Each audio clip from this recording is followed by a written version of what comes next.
ꯅꯨꯡꯁꯤꯕꯤꯗꯨꯅ Manipur entertainment ꯆꯦꯅꯦꯜꯕꯨ subscribe ꯑꯃꯁꯨꯡ like ꯇꯧꯕꯤꯔꯝꯃꯨ꯫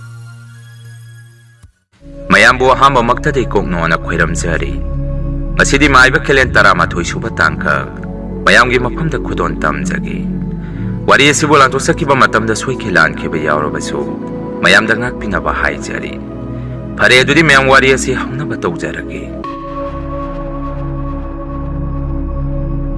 ꯃꯥꯏꯕ ꯈꯤꯂꯦꯟ ꯋꯥꯔꯤꯁꯤꯒꯤ 10 ꯁꯨꯕ ꯇꯥꯡꯀꯛꯇ ꯃꯉꯥꯂꯩꯕꯤꯁꯨ ꯈꯤꯂꯦꯟꯕꯨ ꯎꯅꯔꯨꯅꯕ ꯈꯣꯡꯁꯥꯟꯕ ꯍꯧꯈ꯭ꯔꯦ꯫ ꯑꯃꯔꯣꯝꯗꯅ ꯂꯨꯋꯥꯡ ꯃꯥꯏꯕꯅ ꯃꯥꯅ ꯀꯨꯞꯅ ꯊꯤꯒꯠꯂꯨꯕ ꯃꯇꯝꯗꯗꯤ ꯍꯧꯖꯤꯛꯇꯤ ꯊꯣꯡ ꯑꯅꯤꯗꯨꯒꯤ ꯃꯔꯝꯗꯁꯨ ꯃꯥꯁꯨ ꯀꯨꯞꯅ ꯈꯪꯈꯤꯔꯝꯃꯤ꯫ ꯊꯣꯡ ꯑꯅꯤꯗꯨꯒꯤ ꯃꯔꯛꯇ ꯑꯃꯗꯤ ꯑꯃꯝꯕ ꯁꯪꯁꯥꯔ, ꯑꯃꯝꯕ ꯇꯥꯏꯕꯪꯄꯥꯟ ꯐꯠꯇ꯭ꯔꯕ ꯊꯋꯥꯏ ꯃꯤꯔꯦꯟ ꯀꯌꯥꯒꯤ ꯂꯩꯐꯝ ꯁꯪꯁꯥꯔ ꯑꯗꯨꯒꯤ ꯊꯣꯡ ꯑꯗꯨ ꯀꯩꯔꯦꯜ ꯂꯥꯛꯄꯅ ꯍꯥꯡꯇꯣꯛꯎꯔꯦ ꯍꯥꯏꯕꯁꯤ꯫ ꯃꯗꯨꯅꯅꯤ ꯂꯩꯕꯥꯛ ꯀꯌꯥꯗ ꯐꯠꯇ꯭ꯔꯕ ꯇꯝꯊꯤꯔꯕ ꯊꯋꯥꯏ ꯃꯤꯔꯦꯟ ꯀꯌꯥꯅ ꯇꯥꯏꯕꯪ ꯃꯤꯑꯣꯏꯕ ꯀꯌꯥꯗ ꯑꯋꯥꯕ ꯄꯤꯔꯛꯂꯤꯕꯁꯤ꯫ ꯂꯨꯔꯤꯕꯗꯤ ꯐꯠꯇ꯭ꯔꯕ ꯊꯋꯥꯏꯁꯤꯡ ꯑꯗꯨꯒꯤ ꯃꯔꯛꯇꯒꯤ ꯈ꯭ꯋꯥꯏꯗꯒꯤ ꯇꯝꯊꯤꯔꯕ ꯃꯍꯩꯖꯥꯗꯨ ꯃꯟꯇ꯭ꯔ ꯍꯩꯈ꯭ꯔꯕ ꯐꯠꯇ꯭ꯔꯕ ꯃꯥꯏꯕ ꯑꯗꯨꯒꯤ ꯊꯋꯥꯏ ꯃꯤꯔꯦꯜ ꯑꯗꯨꯁꯨ ꯃꯇꯝ ꯀꯨꯏꯅ ꯑꯃꯝꯕ ꯁꯪꯁꯥꯔ ꯑꯗꯨꯗ ꯂꯩꯔꯨꯔꯕ ꯃꯇꯨꯡ ꯊꯣꯡ ꯑꯗꯨ ꯍꯥꯡꯇꯣꯛꯂꯨꯕꯗꯒꯤ ꯍꯧꯖꯤꯛꯇꯤ ꯊꯋꯥꯏ ꯃꯤꯔꯦꯜ ꯑꯗꯨꯁꯨ ꯇꯥꯏꯕꯪ ꯃꯤꯑꯣꯏꯕ ꯑꯩꯈꯣꯏꯒꯤ ꯁꯪꯁꯥꯔ ꯑꯁꯤꯗ ꯈꯣꯡꯗꯥꯔꯛꯄꯅꯤ꯫ ꯊꯋꯥꯏ ꯑꯗꯨꯅ ꯄꯥꯝꯂꯤꯕꯗꯤ ꯃꯥꯒꯤ ꯑꯅꯧꯕ ꯃꯄꯣꯛ ꯍꯥꯏꯕꯁꯤꯅꯤ꯫ ꯇꯁꯦꯡꯅ ꯃꯥꯗꯤ ꯅꯤꯡꯊꯧ ꯑꯗꯨꯒꯤ ꯁꯥꯞꯇꯒꯤ ꯑꯅꯧꯕ ꯃꯄꯣꯛ ꯍꯥꯏꯕꯁꯤ ꯐꯪꯉꯔꯣꯏꯗꯕ ꯊꯋꯥꯏ ꯃꯤꯔꯦꯜꯅꯤ꯫ ꯇꯧꯕꯇꯕꯨ ꯃꯥꯅ ꯃꯤꯔꯣꯜꯂꯕꯤ ꯀꯅꯥꯒꯤ ꯍꯛꯆꯥꯡ ꯃꯅꯨꯡꯗ ꯆꯪꯗꯨꯅ ꯅꯧꯅ ꯄꯣꯛꯂꯛꯀꯗꯕ ꯑꯉꯥꯡ ꯑꯗꯨꯒꯤ ꯊꯋꯥꯏꯗꯨ ꯆꯥꯔꯒ ꯃꯥꯒꯤ ꯃꯄꯣꯛ ꯑꯃꯃꯨꯛ ꯇꯥꯏꯕꯪꯄꯥꯜ ꯑꯁꯤꯗ ꯈꯣꯡꯗꯥꯔꯛꯄꯗꯨꯅꯤ ꯃꯥꯅ ꯄꯥꯝꯂꯤꯕ꯫ ꯑꯗꯨꯒ ꯍꯧꯖꯤꯛ ꯈꯨꯟ ꯀꯌꯥꯗ ꯑꯋꯥꯕ ꯇꯥꯔꯤꯕ ꯑꯃꯗꯤ ꯐꯠꯇ꯭ꯔꯕ ꯊꯋꯥꯏ ꯑꯗꯨꯒꯤ ꯃꯔꯝꯗꯁꯨ ꯂꯨꯋꯥꯡ ꯃꯥꯏꯕꯅ ꯍꯧꯖꯤꯛꯇꯤ ꯃꯥ ꯃꯁꯥꯁꯨ ꯂꯣꯏꯅ ꯈꯪꯈꯤꯔꯝꯃꯤ꯫ ꯄꯨꯝꯅꯃꯛꯁꯤꯒꯤ ꯍꯧꯔꯛꯐꯝꯁꯨ ꯀꯩꯔꯦꯜ ꯂꯥꯛꯄꯅ ꯑꯣꯏꯍꯜꯂꯛꯈꯤꯕ ꯉꯥꯛꯇꯅꯤ ꯍꯥꯏꯕꯁꯤ꯫ ꯍꯧꯖꯤꯛ ꯀꯩꯔꯦꯜ ꯂꯥꯛꯄꯁꯨ ꯑꯃꯝꯕ ꯁꯪꯁꯥꯔ ꯑꯗꯨꯒ ꯄꯥꯎ ꯐꯥꯎꯅꯔꯨꯕꯗꯒꯤ ꯃꯥ ꯃꯁꯥꯁꯨ ꯍꯧꯖꯤꯛꯇꯤ ꯃꯄꯨꯡ ꯐꯥꯅ ꯇꯝꯊꯤꯔꯕ ꯃꯤꯑꯣꯏ ꯑꯃ ꯑꯣꯟꯈ꯭ꯔꯦ ꯈꯪꯉꯛꯄꯗꯒꯤ ꯃꯉꯥꯂꯩꯕꯤꯕꯨ ꯃꯥꯅ ꯀꯩꯔꯦꯜ ꯂꯥꯛꯄꯕꯨ ꯎꯅꯔꯨꯅꯕ ꯊꯥꯈ꯭ꯔꯤꯕꯗꯨ ꯃꯗꯨ ꯑꯔꯥꯟꯕ ꯊꯕꯛ ꯑꯣꯏꯔꯝꯂꯦ꯫ ꯃꯉꯥꯂꯩꯕꯤ ꯀꯩꯔꯦꯜ ꯂꯥꯛꯄꯒꯤ ꯃꯈꯨꯠꯇ ꯊꯋꯥꯏ ꯁꯣꯏꯗꯅ ꯃꯥꯡꯉꯅꯤ ꯈꯪꯉꯛꯄꯗꯒꯤ ꯂꯨꯋꯥꯡ ꯃꯥꯏꯕꯁꯨ ꯃꯉꯥꯂꯩꯕꯤꯒꯤ ꯃꯅꯥꯛ ꯇꯝꯅ ꯂꯥꯛꯄ ꯍꯧꯔꯝꯃꯤ꯫ ꯑꯁꯨꯝꯅ ꯃꯉꯥꯂꯩꯕꯤꯁꯨ ꯑꯍꯜ ꯑꯗꯨꯅ ꯇꯥꯛꯂꯛꯄ ꯀꯩꯔꯦꯜ ꯂꯥꯛꯄꯒꯤ ꯂꯩꯐꯝꯗꯨ ꯃꯥꯅ ꯁꯨꯝ ꯂꯥꯛꯄꯗ ꯃꯥꯒꯤ ꯃꯇꯨꯡꯗ ꯈꯣꯟꯖꯦꯜ ꯑꯃꯅ ꯃꯐꯝ ꯑꯗꯣꯝꯗ ꯆꯠꯈꯤꯗꯅꯕ ꯀꯌꯥꯔꯛ ꯈꯥꯝꯃꯛꯈꯤ꯫ ꯃꯗꯨꯗ ꯃꯉꯥꯂꯩꯕꯤꯁꯨ ꯇꯨꯡ ꯑꯣꯟꯊꯣꯛꯇꯨꯅ ꯌꯦꯡꯊꯣꯛꯎꯕꯗꯁꯨ ꯃꯥꯒꯤ ꯇꯨꯡꯗꯗꯤ ꯃꯤꯑꯣꯏ ꯀꯅꯥꯁꯨ ꯂꯩꯕ ꯎꯔꯝꯗꯦ꯫ ꯇꯧꯕꯇꯕꯨ ꯅꯨꯄꯤ ꯑꯃꯗꯤ ꯃꯃꯤ ꯁꯥꯃꯤ ꯃꯥꯅ ꯍꯦꯛꯇ ꯎꯍꯧꯈꯤ꯫ ꯃꯅꯥꯛꯇ ꯆꯪꯁꯜꯂꯨꯕ ꯃꯇꯝꯗꯁꯨ ꯑꯁꯤꯕ ꯊꯋꯥꯏ ꯑꯃꯒꯨꯝ ꯅꯨꯄꯤ ꯑꯗꯨ ꯃꯃꯤ ꯁꯥꯃꯤ ꯑꯣꯏ ꯍꯦꯛꯇ ꯃꯥꯡꯈꯤꯔꯝꯃꯤ꯫ ꯑꯗꯨꯕꯨ ꯃꯥꯒꯤ ꯈꯣꯡꯆꯠ ꯑꯗꯨꯗꯤ ꯃꯤꯔ ꯂꯥꯏꯔ ꯈꯪꯗꯕ ꯑꯃꯅ ꯃꯈꯥ ꯇꯥꯅ ꯆꯠꯈꯤꯗꯅꯕ ꯀꯌꯥꯔꯛ ꯊꯤꯡꯉꯝꯃꯤ꯫ ꯃꯗꯨ ꯄꯨꯝꯕ ꯃꯉꯥꯂꯩꯕꯤꯒꯤ ꯃꯁꯥꯗ ꯀꯔꯤꯁꯨ ꯊꯧꯁꯥ ꯋꯥꯁꯥꯔꯝꯗꯦ꯫ ꯃꯔꯝꯗꯤ ꯃꯥꯒꯤ ꯋꯥꯈꯟꯗ ꯍꯧꯖꯤꯛ ꯄꯨꯔꯦꯟꯕꯨ ꯀꯟꯗꯕ ꯌꯥꯗꯦ ꯑꯃꯗꯤ ꯁꯥꯒꯩ ꯑꯗꯨꯕꯨꯁꯨ ꯀꯟꯗꯕ ꯌꯥꯗꯦ ꯈꯟꯗꯨꯅ ꯄꯨꯝꯅꯃꯛꯁꯤꯅ ꯃꯥꯒꯤ ꯃꯁꯥꯗ ꯁꯤꯡꯅꯕ ꯑꯈꯥꯡ ꯀꯟꯕ ꯃꯇꯧ ꯑꯃꯒ ꯂꯦꯞꯄ ꯂꯩꯇꯅ ꯈꯣꯡꯆꯠ ꯑꯗꯨ ꯈꯤꯂꯦꯟꯒꯤ ꯃꯅꯥꯛꯇ ꯂꯥꯛꯄ ꯍꯧꯔꯝꯃꯤ꯫ ꯃꯉꯥꯂꯩꯕꯤꯅ ꯑꯗꯨꯝꯅ ꯁꯨꯝ ꯂꯥꯛꯄꯗ ꯃꯥꯒꯤ ꯃꯥꯡꯗ ꯎꯃꯪ ꯑꯃ ꯊꯦꯡꯅꯔꯝꯃꯤ꯫ ꯃꯗꯨꯒꯤ ꯎꯃꯪ ꯑꯗꯨꯁꯨ ꯌꯦꯡꯕꯗ ꯑꯁꯨꯛꯀꯤ ꯃꯇꯤꯛ ꯐꯖꯩ꯫ ꯍꯩ ꯂꯩ ꯍꯩꯔꯥꯡ ꯂꯩꯔꯥꯡꯁꯨ ꯃꯔꯥꯡ ꯀꯥꯏꯅ ꯎꯃꯪ ꯑꯗꯨꯗ ꯄꯥꯜꯂꯝꯃꯤ꯫ ꯃꯥꯒꯤ ꯋꯥꯈꯟꯗꯁꯨ ꯁꯨꯝꯅ ꯈꯜꯂꯝꯃꯤ, ꯑꯩꯁꯨ ꯂꯝꯁꯥꯡ ꯂꯥꯛꯄꯒꯤ ꯋꯥꯔꯦ꯫ ꯎꯃꯪ ꯑꯁꯤꯒꯤ ꯃꯅꯨꯡꯗ ꯆꯪꯗꯨꯅ ꯑꯩꯅ ꯆꯥꯕ ꯌꯥꯕ ꯎꯍꯩ ꯋꯥꯍꯩ ꯈꯔ ꯊꯤꯔꯨꯒꯦ꯫ ꯑꯗꯨꯕꯨ ꯀꯨꯏꯊꯕꯗꯤ ꯌꯥꯗꯦ ꯅꯨꯃꯤꯠ ꯆꯪꯗ꯭ꯔꯤꯉꯩ ꯃꯐꯝ ꯖꯒꯥ ꯑꯁꯤ ꯂꯥꯟꯊꯣꯛꯍꯧꯒꯦ ꯈꯟꯅ ꯃꯉꯥꯂꯩꯕꯤꯁꯨ ꯃꯥꯒꯤ ꯁꯒꯣꯜꯗꯨ ꯃꯐꯝ ꯑꯃꯗ ꯆꯦꯛꯁꯟꯅ ꯄꯨꯜꯂꯒ ꯊꯝꯕꯤꯔꯝꯃꯤ꯫ ꯑꯗꯨꯒ ꯃꯥꯅ ꯎꯃꯪ ꯑꯗꯨꯒꯤ ꯃꯅꯨꯡꯗ ꯆꯪꯁꯜꯂꯛꯄꯗ ꯆꯥꯕ ꯌꯥꯕ ꯍꯩꯔꯥ ꯎꯍꯩ ꯋꯥꯍꯩꯁꯤꯡ ꯑꯗꯨ ꯃꯥꯅ ꯍꯦꯛꯇꯨꯅ ꯁꯨꯝ ꯂꯥꯛꯄꯗ ꯃꯐꯝ ꯖꯒꯥ ꯑꯃ ꯌꯧꯔꯛꯑꯝꯃꯤ꯫ ꯃꯥꯒꯤ ꯃꯅꯥꯛꯇꯁꯨ ꯐꯖꯈ꯭ꯔꯕ ꯁꯖꯤ ꯊꯦꯕ ꯎꯃꯪꯒꯤ ꯖꯤꯕ ꯈꯔꯁꯨ ꯆꯥꯛꯇꯥꯗꯨꯅ ꯂꯩꯔꯝꯃꯤ꯫ ꯉꯥꯏꯍꯥꯛꯀꯤ ꯃꯇꯨꯡꯗꯗꯤ ꯎꯃꯪꯗꯨꯒꯤ ꯃꯈꯥ ꯄꯥꯡꯕꯔꯣꯝꯗꯒꯤ ꯀꯔꯤꯅꯣ ꯈꯪꯗ꯭ꯔꯕ ꯃꯥꯒꯤ ꯄꯨꯟꯁꯤꯗ ꯑꯃꯨꯛꯐꯥꯎ ꯇꯥꯔꯛꯇ꯭ꯔꯤꯕ ꯀꯤꯅꯤꯡꯉꯥꯏ ꯑꯣꯏꯔꯕ ꯑꯍꯧꯕ ꯈꯣꯟꯖꯦꯜ ꯃꯈꯣꯜ ꯑꯃ ꯃꯉꯥꯂꯩꯕꯤꯅ ꯇꯥꯔꯛꯈꯤ꯫ ꯃꯇꯝ ꯑꯗꯨꯗ ꯃꯥꯒꯤ ꯃꯅꯥꯛꯇ ꯆꯥꯛꯇꯥꯔꯝꯕ ꯁꯖꯤ ꯊꯦꯕꯁꯤꯡ ꯑꯗꯨꯁꯨ ꯀꯥꯏꯗꯅ ꯂꯣꯏꯅ ꯆꯦꯟꯅꯈꯤ꯫ ꯇꯧꯕꯇꯕꯨ ꯃꯉꯥꯂꯩꯕꯤꯗꯤ ꯇꯥꯔꯛꯂꯤꯕ ꯃꯈꯣꯜ ꯑꯗꯨꯒꯤ ꯃꯥꯏꯀꯩ ꯑꯗꯣꯝꯗ ꯍꯟꯕ ꯂꯩꯇꯅ ꯇꯞꯅ ꯆꯪꯁꯜꯂꯝꯃꯤ꯫ ꯃꯇꯝ ꯑꯗꯨꯗ ꯑꯉꯛꯄꯅꯤ, ꯎꯃꯪꯗꯨꯒꯤ ꯎ ꯋꯥ ꯎꯍꯩ ꯋꯥꯍꯩꯁꯤꯡ ꯑꯗꯨ ꯃꯥꯏꯀꯩ ꯑꯗꯣꯝꯗꯗꯤ ꯄꯨꯡꯃꯨ ꯃꯨꯔꯒ ꯈꯨꯏꯗꯨꯅ ꯎꯃꯪꯗꯨꯒꯤ ꯃꯥꯏꯀꯩ ꯑꯗꯣꯝꯗꯨ ꯑꯉꯛꯄ ꯃꯇꯧ ꯑꯃꯗ ꯂꯩꯔꯝꯈꯤ꯫ ꯑꯗꯨꯒ ꯑꯆꯧꯕ ꯇꯨꯔꯦꯟ ꯑꯃꯁꯨ ꯅꯥꯀꯟꯗ ꯆꯦꯜꯂꯝꯃꯤ꯫ ꯇꯨꯔꯦꯜ ꯑꯗꯨꯗ ꯆꯦꯜꯂꯤꯕ ꯏꯁꯤꯡ ꯑꯗꯨꯁꯨ ꯃꯨꯁꯨꯛ ꯃꯨꯔꯒ ꯎ ꯆꯦꯟꯕ ꯏꯁꯤꯡ ꯑꯃꯒꯤ ꯃꯇꯧꯗ ꯂꯩꯕ ꯊꯦꯡꯅꯔꯝꯃꯤ꯫ ꯃꯇꯧ ꯀꯌꯥꯗꯨ ꯎꯕꯗ ꯍꯧꯖꯤꯛꯇꯤ ꯃꯉꯥꯂꯩꯕꯤꯁꯨ ꯚꯥꯞ ꯇꯥꯔꯛꯈꯤ꯫ ꯃꯃꯥꯡꯗ ꯑꯍꯜ ꯑꯗꯨꯅ ꯍꯥꯏꯔꯛꯈꯤꯕ ꯋꯥꯐꯝ ꯑꯗꯨꯁꯨ ꯅꯤꯡꯁꯤꯡꯉꯛꯈꯤ꯫ ꯃꯗꯨꯅ ताकपदी खिलेंगे लेफम असी माना लेरिबा उमंग अदुदगी पोलाप लाप्त्रे हाइबसी मंगालेबिसु खंगजरमी अदुमना लेरिंगै मागी मतुंगदा मसक खंगद्रबा कनागुमा नुपी अमगे थवाई अदु यामना पाखना मागी माइकै तमना Munna येंगदुना लेरम्मी मंगालेबिनासु नुपी अदुदा Kanano nang kaigino nang ngaigi tungdalo na tung na matam pumbada, inado na laglibasi. Nang ngayon kari pamba no hangami. Adum na mga alibin ay kahayro ba da ginupi ado. Umang na domda muktumin na sangki. Mga alibin na sungay ko hayda na tanarami. Adubo amuk ka sumapamatay da mapamarang kangdana. Nupi ado di hekta mangki. Mataw kiyas da mga alibin sumasada ang agpahay ba da wairami. Adum na mga alibin na layringay ngasay umang do giwang mada. Pundo na tanamba magi sagolado. Haung na kungak pa makola mamana tarami. Makola do hektarak padagi mga alibisuk kay daw rapan kanna. Hatu-hatu magi sagola do gimanak talaki. Mapamadu da hek yorok pagasu ang agpani. Magi sagola do di mapamaday talayram kidi. Ngayak ti maso sagola do kaw-kaw do na kwititirami. Panagkuya po magi sagola do tiba pangagta badagi. Mga alibisu upay liman da badagi kapami. Karino isora sinayingon da sana riba kumaya sibo. Ujikti ay matawkaram na makataba kung chachisat kani haydana. Mga alibisu matamoy song nagkapami. Matamsa sumtengdalak numiso tam na sangkibadagi. Mga alibi mapira siyan doon na sapi yung nalipaga. Mana nga say laki ba lambi aladom da mukyeng. Makatang na sangsang kigadaba may kaya dom da mukon. Mga alibisu wakala magkalami. Adubo magi wakanda sawo singnawa magaloy na na. Magi sagola do yaw jaba sumana sa kadaba kong sel adu. Makong na umang adom da sangsalak pa hauraki.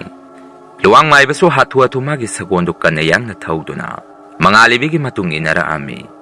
Hanak kalilak pa na leramba yung maduda susang do na. Ahal aduga luang may baga unaraga wari kara susharami. Matamadu da luang may ba nagkalilak pa ga layminari ba ahal aduda. Kari gumawa pang kara hangami. Ipo, mapamasda mga alibi kaubi nupi masa magalambra. Haudik nupi masa do may kay kadom da set kare. Ipo na kang labade tintaba taw da na engwan da mukta haibiraw. Haudik nupi masado ay pangnaba tiru da bayade haydana. Luang maiba na ahalado da hayrami. Ahalado na muk luang maiba da sumna hayrami. Ipu luang nupi masado mapamasida laami. Aduga kaililak po buso unagi hayrami. Adubo kaililak pa di mapamasida halak da bagkuire. Ay nasuk kaililak pa gi oirakiba punsi wari pumbaso. Nupi do da wari lido na kangan kare. Tawba do mga alibi hariba nupi masa aside. Masada ki tuzungba matapok da bagong tawi. Engwan na kalilak pagi lepam tadi haibiyo haydana. Nupi masado na takmalak padagi ko na di. Ay so kalilak pa na lerong gata pa mapamado. Nupi masado da may kay takare. Mapamdugi way bahaw kibag kiningay way ba wari kiaso. Ay namangon da wari lido na kangalami. Adubo magi masada di kalilak pa dadi unarage kan kraba mali. Panadi ay nakamzaba ni ibema ng magi manakta sa luno.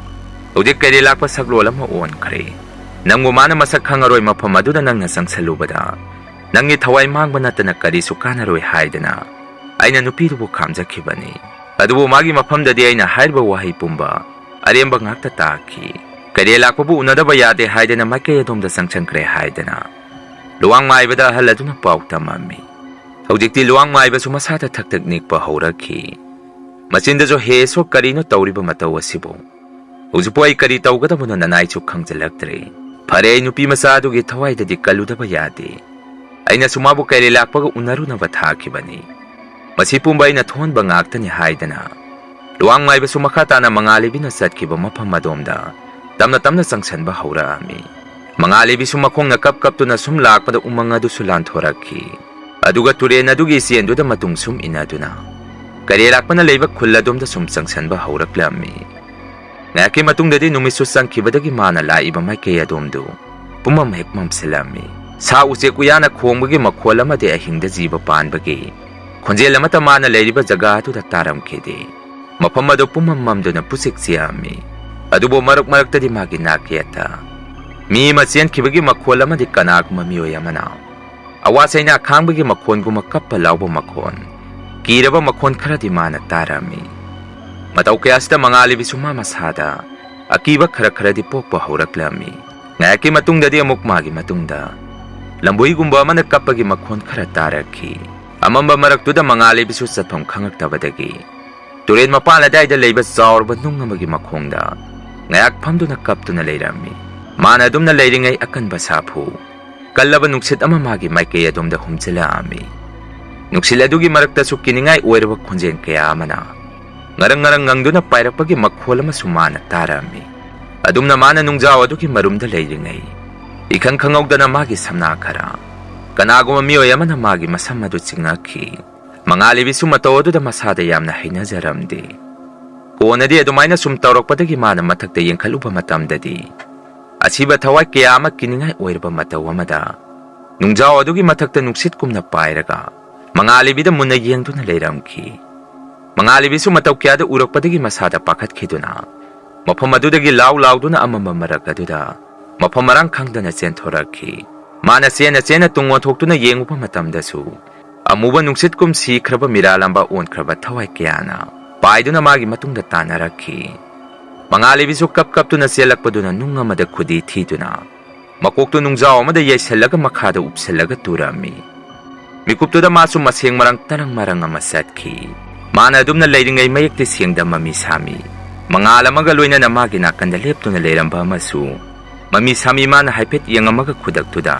mangalibi gyan mangtuna lekthaki nonghek nganbaga di luang maibana mangalibi gi khungun sum lirakpada mamangda thiba khangkhidraba mangalibi gi sagol adu luang maibagi manak tamna senselaki sagol adu hek ubada su luang maibana dum khangami mangalibina sagol asi tongduna satkhibani magi manakta sangi ba sagol asi mangalibi gi ni haibasi luribadi luang maibagi wakhanda su masada pakhatba jingnaba masu pokhi karino sagol asina magi mapuga tokai tanaduna amuk maning handuna laibasibo natraga mangalibidubu kari khudong thiba taraba jano achumna luang maiba wakhala makhalaba matung magi sagol adudagi phallongna chongtharaki aduga mangalibigi sagol adugi manakta changsenduna sagol aduda tamna nanbiraba matung mamidu selaga machinda lairon tinson khara solaga sagol adugi masadu sokduna kariguma khara magi mitrang tawduna yengami patamaduda luang maibana sagol aduna ukiba singadu magi mamitta loina uraki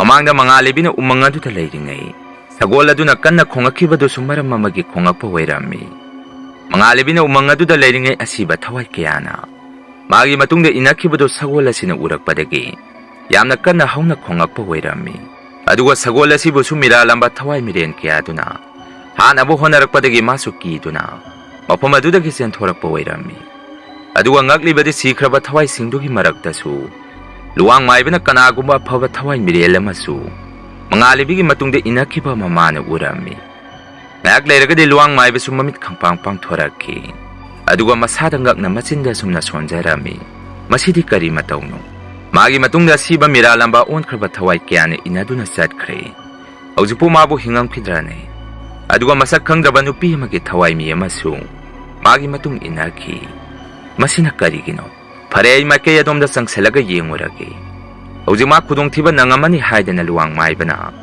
mangalibigi sagol aduda masu satnaba singduna purami tawbadabu sagol adudi mafam adomda amukasu sangsansi haiba yaram khide onadi luang maibana sagol aduda thiemduna sumna hairami nangna kiribadu kigano hujikte ai lakle law makha taba khongchal asida nangsu yaudaba yaroi haidana makokta haipe nanthabibadagi sagol adusu luang maibagi matungde inaba hauraklammi asomdana mangalibi ahing aduda gyan mangkhibadu mana mikap thorakpada nongalaga leirami akoibadu mana onthokuna yenguba matamdasu laptanga ngarangi mana gyan mangingaida ukhiba nupi magi matungde inaraga lakhiba masak khangdraba nupi adu mangonda munna yengduna leiramkhi mangali bisu makokte yesan khibadagi sena khon kharasu masada phaurammi maduda masu yamna wana haugalami aduga mana makha tangna sangsan khigadaba maike adomda haipet munna yengamduna tamna muk sangsanba hauki asomdana purengi imung adu su phatraba thawai mirel aduna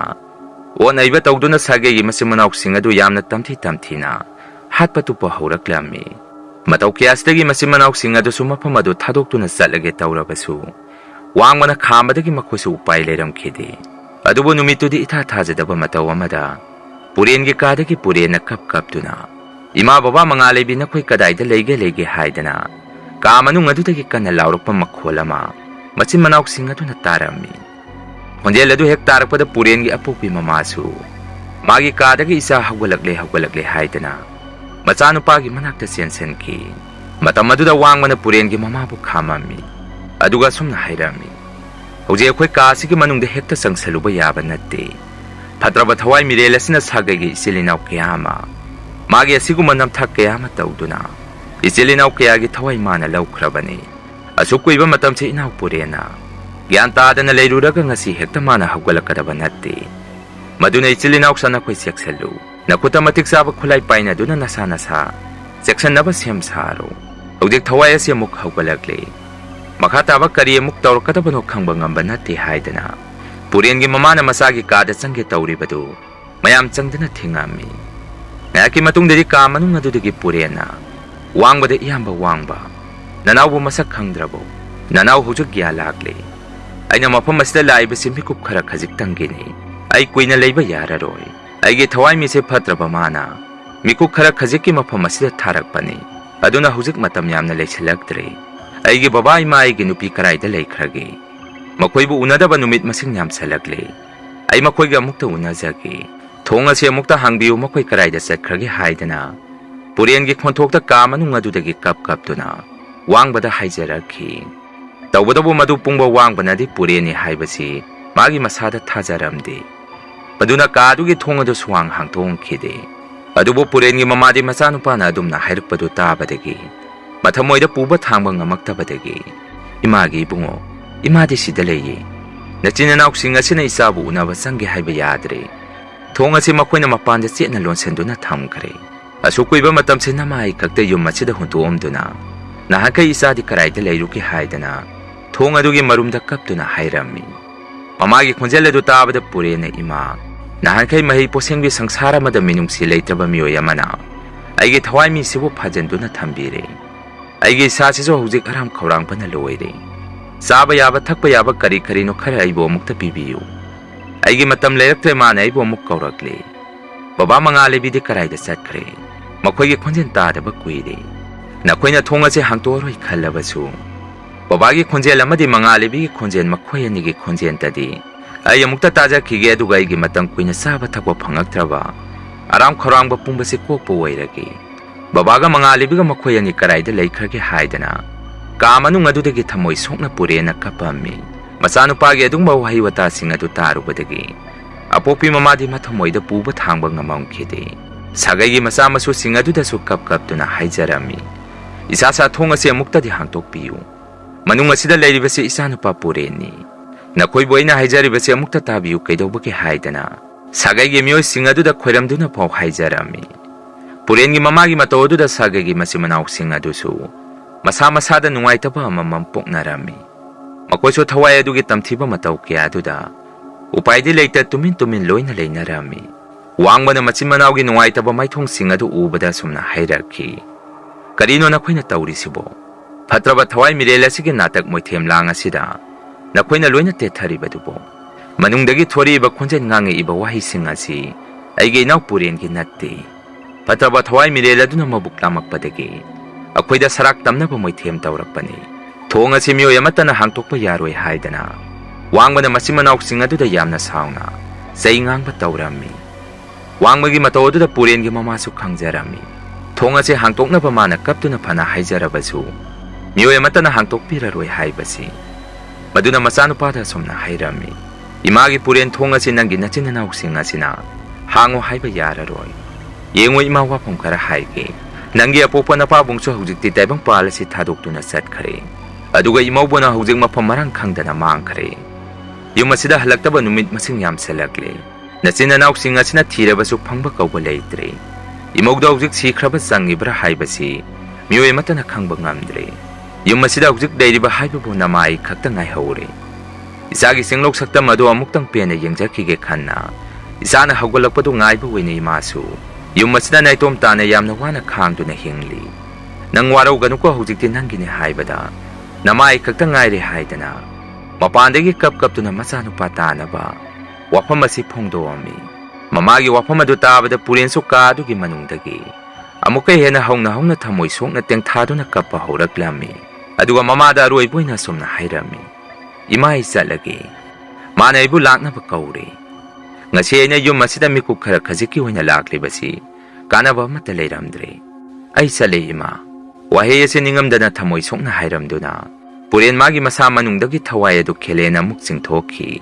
Adum na layringay ikang kangawda na yumsing adugi ka kudingdagi. Akiba khonje lamada thawaya do na. Kana nokpa keba hawraklami. Aduga khonjen konthok amada somna hairaki. ꯅꯈꯣꯏꯁꯨ ꯑꯣꯟꯊꯣꯛꯅ ꯄꯪꯈ꯭ꯔꯦꯗ꯫ ꯍꯧꯖꯤꯛ ꯅꯈꯣꯏ ꯃꯌꯥꯝꯅ ꯋꯥꯔꯤ ꯁꯥꯟꯅꯈꯤꯕ ꯃꯤꯑꯣꯏ ꯑꯗꯨ ꯌꯨꯝ ꯑꯁꯤꯗ ꯂꯩꯕ ꯅꯨꯄꯥ ꯃꯆꯥ ꯑꯗꯨꯒꯤ ꯑꯁꯦꯡꯕ ꯊꯋꯥꯏ ꯃꯤꯔꯦꯟꯅꯤ꯫ ꯑꯁꯤꯗꯤ ꯃꯥꯒꯤ ꯃꯄꯨꯗꯨꯅ ꯃꯥꯕꯨ ꯌꯨꯝ ꯑꯁꯤꯗ ꯃꯤꯀꯨꯞ ꯈꯔ ꯈꯖꯤꯛꯇꯪꯒꯤ ꯑꯣꯏꯅ ꯊꯥꯔꯛꯈꯤꯕꯅꯤ꯫ ꯇꯦꯜꯂꯕ ꯃꯤꯀꯨꯞ ꯑꯗꯨꯐꯥꯎ ꯅꯈꯣꯏꯅ ꯑꯩꯒ ꯃꯥꯌꯣꯛꯅꯕ ꯀꯤꯃꯟꯈꯤꯗꯨꯅ ꯄꯥꯞ ꯆꯦꯜꯂꯕ ꯇꯣꯜꯂꯕ ꯊꯋꯥꯏ ꯑꯗꯨꯒ ꯐꯥꯎ ꯎꯅꯕ ꯉꯝꯍꯧꯗ꯭ꯔꯕ ꯃꯨꯟꯅ ꯇꯥꯖꯧ ꯅꯈꯣꯏ ꯑꯃꯠꯇ ꯍꯤꯡꯉꯔꯣꯏ ꯍꯧꯖꯤꯛꯇꯤ꯫ ꯁꯥꯒꯩ ꯑꯁꯤ ꯇꯨꯝꯅ ꯃꯥꯡꯕ ꯍꯥꯏꯕꯗꯨ ꯑꯣꯏꯔꯅꯤ꯫ ꯍꯧꯖꯤꯛꯇꯤ ꯅꯈꯣꯏꯁꯨ ꯁꯦꯝ ꯁꯥꯔꯣ ꯉꯁꯤꯒꯤ ꯅꯨꯃꯤꯠꯁꯤꯗꯤ ꯃꯤꯍꯤꯡ ꯁꯥꯗꯨꯝ ꯃꯆꯦꯠ ꯃꯆꯦꯠ ꯁꯦꯠꯇꯨꯅ ꯆꯥꯅꯤꯡꯉꯤ꯫ ꯀꯅꯥꯒꯤ ꯍꯛꯆꯥꯡ ꯄꯣꯂꯥꯡꯗ ꯆꯪꯁꯤꯒꯦ ꯍꯥꯏꯗꯅ ꯊꯋꯥꯏ ꯑꯗꯨꯅ ꯌꯥꯝꯅ ꯀꯔꯦꯝꯅꯗꯨꯅ ꯀꯥ ꯈꯨꯗꯤꯡꯗꯒꯤ ꯈꯣꯟꯊꯣꯛ ꯅꯥꯏꯅ ꯋꯥ ꯉꯥꯡꯕ ꯍꯧꯔꯛꯂꯝꯃꯤ꯫ ꯑꯗꯨꯝꯅ ꯍꯥꯏꯔꯝꯃꯒ ꯊꯋꯥꯏ ꯑꯗꯨ ꯆꯞ ꯂꯦꯞꯈꯤ꯫ ꯁꯤꯜꯂꯝꯕ ꯅꯨꯡꯁꯤꯠ ꯅꯨꯡꯁꯥꯁꯨ ꯆꯞ ꯂꯦꯞꯄꯝꯃꯤ꯫ ꯃꯇꯝ ꯑꯗꯨꯗ ꯁꯥꯒꯩꯒꯤ ꯃꯆꯤꯟ ꯃꯅꯥꯎꯁꯤꯡ ꯑꯗꯨꯁꯨ ꯃꯤꯀꯨꯞ ꯅꯥꯍꯨꯝꯁꯤꯡꯅ ꯌꯨꯝ ꯑꯗꯨꯒꯤ ꯑꯀꯣꯏꯕꯗ ꯃꯊꯛꯇ ꯑꯃꯨꯛ ꯌꯦꯡꯈꯠ ꯏꯀꯣꯏ ꯀꯣꯏꯅ ꯑꯃꯨꯛ ꯌꯦꯡ ꯃꯈꯣꯏꯁꯨ ꯃꯁꯥ ꯃꯁꯥꯗ ꯀꯤꯕꯗ ꯂꯣꯏꯔꯝꯃꯤ꯫ ꯊꯋꯥꯏ ꯑꯗꯨꯅ ꯀꯔꯤ ꯇꯧꯔꯛꯀꯗꯒꯦ ꯈꯟꯕꯗ ꯑꯗꯨꯝꯅ ꯂꯩꯔꯤꯉꯩ ꯋꯥꯡꯕ ꯊꯋꯥꯏ ꯃꯤꯔꯦꯜ ꯑꯗꯨꯅ ꯃꯁꯛꯇꯤ ꯎꯗ ꯃꯈꯣꯡ ꯄꯥꯏꯗꯨꯅ ꯀꯥ ꯑꯃꯒꯤ ꯃꯅꯨꯡꯗ ꯁꯣ ꯂꯥꯛꯇꯨꯅ ꯆꯤꯡꯁꯤꯟꯈꯤ꯫ ꯋꯥꯡꯕꯁꯨ ꯌꯥꯝꯅ ꯀꯟꯅ ꯂꯥꯎꯔꯝꯃꯤ꯫ ꯃꯆꯤꯟ ꯃꯅꯥꯎꯁꯤꯡ ꯑꯗꯨꯅꯁꯨ ꯃꯥꯕꯨ ꯐꯥꯅꯕ ꯇꯧꯔꯝꯃꯤ꯫ ꯑꯗꯨꯕꯨ ꯀꯔꯤꯁꯨ ꯎꯄꯥꯏ ꯂꯩꯔꯝꯈꯤꯗꯦ꯫ ꯀꯥ ꯑꯗꯨꯒꯤ ꯊꯣꯡ ꯑꯗꯨ ꯌꯥꯝꯅ ꯀꯟꯅ ꯒꯝ ꯂꯥꯎꯅ ꯃꯅꯨꯡꯗꯒꯤ ꯃꯁꯥ ꯃꯇꯣꯝꯗ ꯂꯣꯟꯁꯤꯟꯖꯈꯤ꯫ ꯃꯄꯥꯟꯗꯅ ꯃꯆꯤꯟ ꯃꯅꯥꯎꯁꯤꯡ ꯑꯗꯨꯁꯨ ꯃꯃꯤꯠ ꯃꯅꯥ ꯏꯊꯛ ꯊꯛꯀꯠ ꯃꯈꯨꯠꯇ ꯈꯨꯠꯂꯥꯏ ꯑꯃꯃꯝ ꯄꯥꯏꯗꯨꯅ ꯆꯦꯛꯁꯤꯟꯅ ꯁꯦꯝ ꯁꯥꯗꯨꯅ ꯂꯩꯔꯝꯃꯤ꯫ ꯉꯥꯏꯍꯥꯛꯀꯤ ꯃꯇꯨꯡꯗꯗꯤ ꯀꯥ ꯑꯗꯨꯒꯤ ꯊꯣꯡ ꯑꯗꯨ ꯀꯟꯅ ꯃꯅꯨꯡꯗꯒꯤ ꯀꯥꯎꯈꯥꯏꯔꯛꯈꯤ꯫ ꯑꯗꯨꯒ ꯋꯥꯡꯕ ꯑꯀꯤꯕ ꯁꯛꯐꯝ ꯑꯃꯗ ꯃꯃꯤꯠ ꯑꯅꯤꯗꯨ ꯉꯛꯁꯪ ꯉꯥꯡꯅ ꯃꯔꯩ ꯂꯦꯛꯇꯨꯅ ꯀꯥ ꯑꯗꯨꯗꯒꯤ ꯊꯣꯔꯛꯈꯤ꯫ ꯑꯗꯨꯒ ꯃꯆꯤꯟ ꯃꯅꯥꯎꯁꯤꯡ ꯑꯗꯨꯗ ꯃꯨꯟꯅ ꯌꯦꯡꯉꯛꯄ ꯍꯧꯔꯛꯂꯝꯃꯤ꯫ ꯃꯆꯤꯟ ꯃꯅꯥꯎꯁꯤꯡ ꯑꯗꯨꯅꯁꯨ ꯋꯥꯡꯕꯕꯨ ꯀꯧꯔꯝꯃꯤ꯫ ꯑꯗꯨꯕꯨ ꯋꯥꯡꯕꯗꯤ ꯊꯋꯥꯏ ꯑꯗꯨꯅ ꯆꯪꯈꯤꯕꯗꯒꯤ ꯃꯁꯥꯗꯨ ꯉꯔꯪ ꯉꯪꯉꯒ ꯑꯀꯤꯕ ꯁꯞꯇ꯭ꯔ ꯑꯃꯗ ꯁꯥꯒꯩꯒꯤ ꯃꯆꯤꯟ ꯃꯅꯥꯎꯁꯤꯡ ꯑꯗꯨꯒꯤ ꯃꯔꯛꯇꯒꯤ ꯃꯤꯑꯣꯏ ꯑꯃꯗ ꯉꯪꯗꯨꯅ ꯑꯀꯤꯕ ꯁꯞꯇ꯭ꯔ ꯑꯃꯗ ꯄꯥꯏꯁꯤꯜꯂꯛꯇꯨꯅ ꯃꯈꯖꯥꯏꯗꯨ ꯃꯌꯥꯅ ꯆꯤꯛꯇꯨꯅ ꯁꯥꯗꯣꯡ ꯇꯪꯈꯥꯏ ꯑꯃ ꯐꯛꯇꯣꯛꯑꯝꯃꯤ꯫ ꯑꯗꯨꯒ ꯋꯥꯡꯕꯅ ꯅꯣꯛꯇꯨꯅ ꯇꯝꯊꯤꯕ ꯃꯇꯧ ꯑꯃꯗ ꯃꯆꯤꯟꯗ ꯁꯥꯏꯔꯝꯃꯤ꯫ ꯃꯗꯨ ꯎꯕꯗ ꯃꯌꯥꯝꯗꯨꯗꯤ ꯀꯤꯕꯅ ꯃꯐꯝ ꯃꯔꯥꯡ ꯈꯪꯗꯅ ꯆꯦꯟꯅꯔꯝꯃꯤ꯫ ꯑꯁꯨꯝꯅ ꯅꯨꯃꯤꯠꯇꯨꯃꯁꯨ ꯋꯥꯡꯕꯒꯤ ꯃꯁꯥꯗ ꯊꯋꯥꯏ ꯑꯗꯨꯅ ꯆꯪꯗꯨꯅ ꯁꯥꯒꯩ ꯑꯗꯨꯒꯤ ꯃꯤꯑꯣꯏ ꯈꯔ ꯌꯥꯝꯅ ꯇꯝꯊꯤꯅ ꯑꯣꯠ ꯅꯩꯔꯒ ꯍꯥꯠꯇꯣꯛꯑꯝꯃꯤ꯫ ꯑꯁꯣꯝꯗꯅ ꯑꯃꯨꯛ ꯃꯉꯥꯜꯂꯩꯕꯤ ꯃꯥꯒꯤ ꯈꯣꯡꯆꯠ ꯑꯗꯨ ꯃꯈꯥ ꯇꯥꯅ ꯁꯨꯝ ꯂꯥꯛꯄꯗ ꯃꯥꯒꯤ ꯃꯁꯥꯗꯨꯁꯨ ꯆꯥꯗ ꯊꯛꯇꯕꯗꯒꯤ ꯑꯁꯨꯛꯀꯤ ꯃꯇꯤꯛ ꯁꯣꯟꯊꯔꯝꯃꯤ꯫ ꯃꯇꯝ ꯑꯗꯨꯗ ꯍꯨ ꯆꯦꯜꯂꯕ ꯇꯨꯔꯦꯟ ꯑꯗꯨꯒꯤ ꯃꯇꯥꯏꯗ ꯃꯁꯦꯡ ꯃꯔꯥꯡ ꯃꯉꯥꯜꯂꯩꯕꯤꯒꯤ ꯃꯃꯤꯠꯇ ꯃꯥꯒꯤ ꯅꯨꯄꯥ ꯄꯨꯔꯦꯟꯕꯨ ꯎꯔꯝꯃꯤ꯫ ꯄꯨꯔꯦꯟꯅꯁꯨ ꯃꯉꯥꯜꯂꯩꯕꯤ ꯇꯝꯅ ꯑꯣꯟꯊꯣꯔꯛꯇꯨꯅ ꯇꯨꯔꯦꯟ ꯑꯗꯨꯒꯤ ꯃꯅꯥꯛꯇ ꯂꯥꯛꯅꯕ ꯃꯈꯨꯠ ꯈꯠꯇꯨꯅ ꯀꯧꯔꯝꯃꯤ꯫ ꯃꯉꯥꯜꯂꯩꯕꯤꯁꯨ ꯄꯨꯔꯦꯟꯒꯤ ꯃꯅꯥꯛ ꯇꯞꯅ ꯆꯪꯁꯤꯜꯂꯛꯈꯤ꯫ ꯇꯧꯕꯇꯕꯨ ꯄꯨꯔꯦꯟꯗꯤ ꯃꯉꯥꯜꯂꯩꯕꯤꯅ ꯍꯦꯛ ꯆꯪꯁꯤꯜꯂꯛꯄꯒ ꯍꯨ ꯆꯦꯜꯂꯕ ꯇꯨꯔꯦꯜ ꯑꯗꯨꯗ ꯁꯨꯝ ꯀꯨꯝꯊꯈꯤ꯫ ꯃꯉꯥꯜꯂꯩꯕꯤꯁꯨ ꯄꯨꯔꯦꯟꯒꯤ ꯃꯅꯥꯛ ꯇꯝꯅ ꯁꯨꯝ ꯆꯪꯁꯤꯜꯂꯛꯈꯤ꯫ ꯉꯥꯏꯍꯥꯛꯀꯤ ꯃꯇꯨꯡꯗꯗꯤ ꯇꯨꯔꯦꯜ ꯑꯗꯨꯒꯤ ꯃꯌꯥꯏꯗ ꯄꯨꯔꯦꯟ ꯆꯨꯞ ꯂꯥꯎꯅ ꯂꯨꯞꯈꯤ꯫ ꯃꯉꯥꯜꯂꯩꯕꯤꯁꯨ ꯏꯁꯤꯡ ꯑꯗꯨꯗ ꯀꯨꯝꯗꯨꯅ ꯗꯗꯥ ꯅꯪ ꯀꯔꯥꯏꯗ ꯆꯠꯂꯤꯅꯣ ꯍꯥꯏꯗꯅ ꯀꯞꯇꯨꯅ ꯀꯧꯔꯝꯃꯤ꯫ ꯃꯇꯝ ꯑꯗꯨꯗ ꯏꯁꯤꯡ ꯑꯗꯨꯗ ꯃꯥꯒꯤ ꯃꯃꯤ ꯇꯥꯔꯤꯕꯗꯨ ꯄꯨꯔꯦꯟꯒꯤ ꯃꯤꯇꯝ ꯃꯃꯤ ꯑꯃ ꯑꯣꯟꯊꯣꯔꯛꯈꯤ꯫